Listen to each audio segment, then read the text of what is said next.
Hello, आज आपण ऐकणार आहोत नवीन स्टोरी. शेवटपर्यंत नक्की बघा. मध्ये खूप छान ट्विस्ट आहे.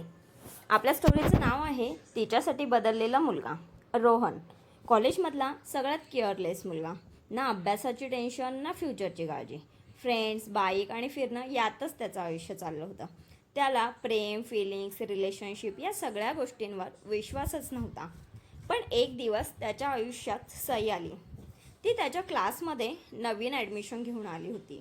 शांत, सिंपल आणि नेहमी स्वतःमध्येच राहणारी. पहिल्याच दिवशी रोहनची नजर तिच्यावर पडली. पण बाकी मुलांसारखं त्याने तिच्याशी लगेच बोलायला प्रयत्न केला नाही. तो फक्त तिला दुरून पाहत राहिला. हळूहळू दिवस जात गेले. सई रोज लायब्ररीमध्ये बसून अभ्यास करायची आणि रोहन तोही आता कारण नसताना लायब्ररीमध्ये जाऊ लागला. त्याचे फ्रेंड्ससुद्धा त्याला चिडवू लागले, भाऊ प्रेमात पडलायस बहुतेक. पण रोहन फक्त हसायचा. एक दिवस अचानक सईच्या हातातून बुक्स खाली पडला. रोहन पटकन तिच्यासमोर गेला. मी मदत करू? त्या दिवशी पहिल्यांदा दोघं बोलले आणि त्या छोट्याशा कन्व्हर्सेशनने रोहनचं पूर्ण आयुष्य बदलायला सुरुवात झाली. आता तो रोज कॉलेजला वेळेवर यायचा, लेक्चर अटेंड करायचा, कारण त्याला सईसोबत जास्त वेळ घालवायचा होता. हळूहळू दोघांची फ्रेंडशिप वाढली.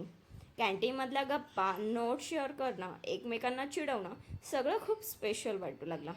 सईला रोहनमध्ये एक वेगळीच गोष्ट दिसायची. बाकी सगळ्यांसमोर फनी आणि केअरलेस असणारा रोहन तिच्यासमोर मात्र खूप केअरिंग व्हायचा. ती थोडी जरी अपसेट असली तरी त्याला लगेच समजायचं, काय झालं, आज शांत का आहेस? आणि मग तिचं मूड ठीक करण्यासाठी तो काहीही करायचा. कधी चॉकलेट आणायचा, कधी तिच्या आवडीचं गाणं गाऊन दाखवायचा. एक दिवस पावसाळा सुरू होता. कॉलेज सुटल्यानंतर दोघं बस स्टॉपवर उभे होते. सई शांत होती. रोहनने विचारलं, काय झालं? ती हलक्या आवाजात म्हणाली, काही नाही, फक्त भीती वाटते. कशाची? जवळची माणसं एक दिवस दूर जातात ना, त्याची. रोहन काही क्षण शांत राहिला आणि मग त्याने हळूच तिचा हात हातात घेतला. मी नाही जाणार कुठेही, प्रॉमिस. त्या क्षणी सईच्या डोळ्यात पाणी आलं, कारण पहिल्यांदाच कोणीतरी तिला इतकं जपलं होतं. काही महिन्यांनी रोहन तिला प्रपोज केलं.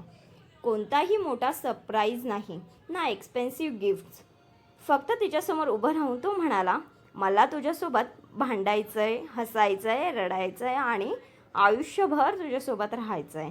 सईच्या चेहऱ्यावर स्माईल आलं आणि ती हळूच म्हणाली, मलाही. अशा प्रकारे आपली स्टोरी संपलेली आहे. थँक्यू.